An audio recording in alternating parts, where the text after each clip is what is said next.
All right, let's talk about Hollywood's biggest, most profitable lie. Yep, I'm talking about the romantic comedy.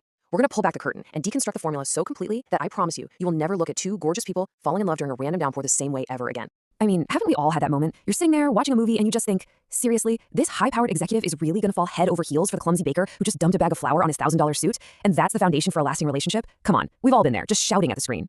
Okay, so let's get into it, because this whole thing, it's not magic, it's a machine. Hollywood has a recipe for love, and it's less like a delicate, complicated dish and more like a fast food burger. It's predictable, it's probably not that good for you, but for some reason, you just can't resist it. Now, these are the non-negotiables. First, you absolutely have to have two people who are just unbelievably attractive, but for some reason are completely oblivious to it. It's like they've never seen a mirror. Next, you gotta make sure they have zero, and I mean zero, ability to have a normal conversation. Then, you throw in one big problem that, let's be real, a 5-second text message could solve. And the final touch, the cherry on top, a sudden, super dramatic, symbolic rainstorm. Of course. So let's start at the beginning of our so-called story. It all kicks off with a totally unbelievable meet-cute. You know, this is a moment where fate, or more likely a screenwriter on a deadline, just smashes our two heroes together. And just look at the wording here. Contrived event, profound awkwardness. It's basically admitting right there that this isn't some magical spark, it's a staged car crash of social etiquette. The entire foundation of their relationship is an embarrassing accident that in the real world would end with a quick apology and two people walking away forever. And the ways they meet are always the same, right? You've got the classic coffee spill on the whitest shirt you've ever seen, the fight over a book that literally no one else on earth has ever heard of, the gravity-defying trip and fall, and, you know, every now and then the casual complication where one of them is from another dimension or undead or has a fishtail. Totally relatable stuff. Okay, now this is where things get genuinely wild, because once our clumsy couple has met, the movie has to sell us on the idea that they're in love. And how does it do that? By showing us a whole parade of seriously problematic behaviors and just slapping the label passion on it. You can just picture the screenwriter pitching this, can't you? No, see, he's not ignoring her clearly stated boundaries, he's just passionate. He doesn't have serious anger issues, he just cares so much. It's the #1 excuse for behavior that in any other context would get you a restraining order.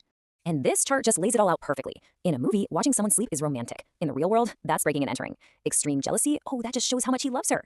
In reality, that's controlling behavior. And relentlessly showing up at someone's job or home after they've said no, Hollywood calls that not giving up. The law calls that stalking. There's a pretty big difference. Of course, no romance recipe is complete without that big second act breakup. And it is always caused by a misunderstanding so flimsy it makes you wonder if cell phones or even just talking have been completely uninvented in this movie's universe. I mean, this is the formula every single time. One of them overhears like half a sentence out of context. They immediately jump to the worst possible conclusion. Then instead of talking about it, they just ghost each other for a week while the drama builds. A simple, hey, what did you mean when you said that? Would fix everything in 10 seconds. But where's the fun in that, right? And all that manufactured drama leads us to the grand finale, the grand gesture. This is where our hero has to perform some kind of massive public spectacle to fix the problem that, let's be honest, he probably created in the first place. It always builds up to some sweeping, iconic line that's supposed to make everything okay. You know the type, something like, you had me at hello. And you just have to stop and think, really? That's it? Hello?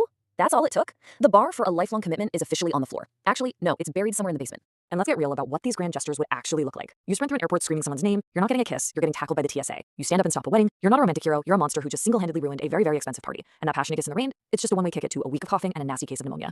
So after all this, after breaking down the red flags, the absurd cliches, the behavior that's borderline criminal, it leads to the big question. Why do we keep watching? Why do we love this stuff so much? Well, the truth is, these stories aren't really about reality.